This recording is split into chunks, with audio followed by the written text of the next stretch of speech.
मुंबई में 1993 में हुए ब्लास्ट में संजय दत्त का नाम गैर कानूनी हथियार रखने में आया था।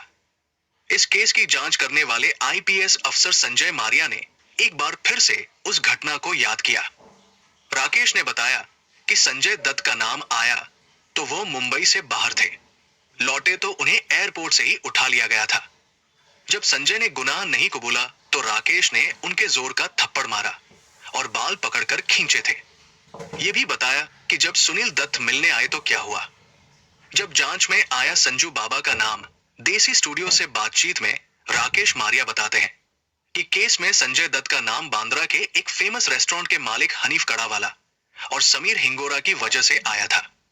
समीर उस वक्त Indian motion picture producers association के प्रेसिडेंट थे। राकेश बताते हैं, उन्होंने खुद पर लगे आरोपों से इनकार कर दिया।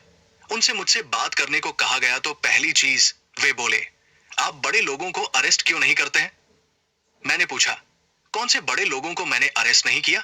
उन्होंने बताया, संजू बाबा, मुझे लगा कि संजय दत्त का इससे क्या लेना देना।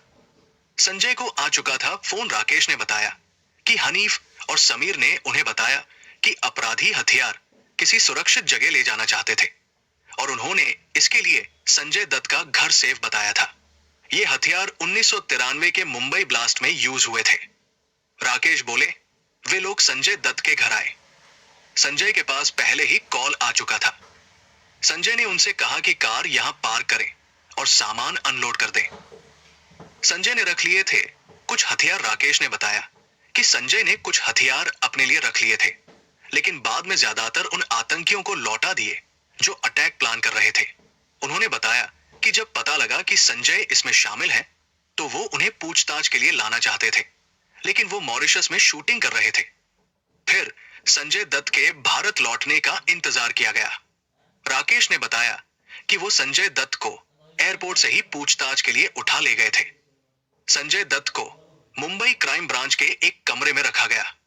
उनके साथ 2 कांस्टेबल छोड़े गए और उन्हें मना किया गया कि कोई संजय को सिगरेट नहीं देगा।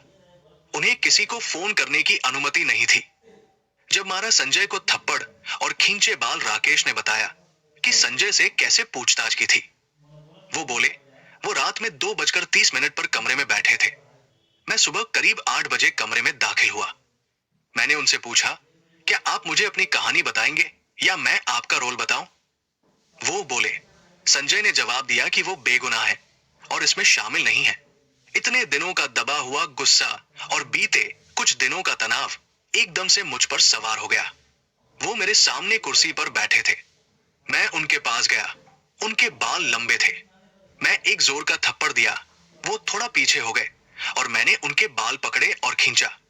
मैंने पूछा, चाहते हो कि शराफत से बात करूं या फिर?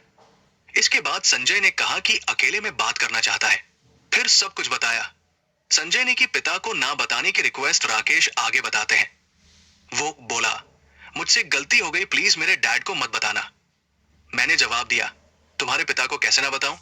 तुमने गलती की है, मर्द बनो। राकेश ने बताया कि सुनील दत्त उनसे मिलने राजेंद्र कुमार, महेश भट्ट, यश जौहर और बलदेव खोसला नाम के एक पॉलिटिशियन को लेकर आए। कहा कि संजय बेगुनाह है, ऐसा नहीं कर सकता।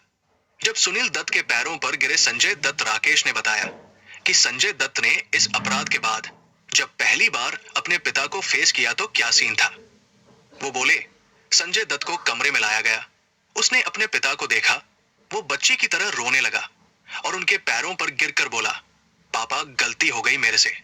मैं नहीं चाहता कि ऐसा कभी किसी पिता के साथ हो। सुनील का चेहरा पीला पड़ गया था।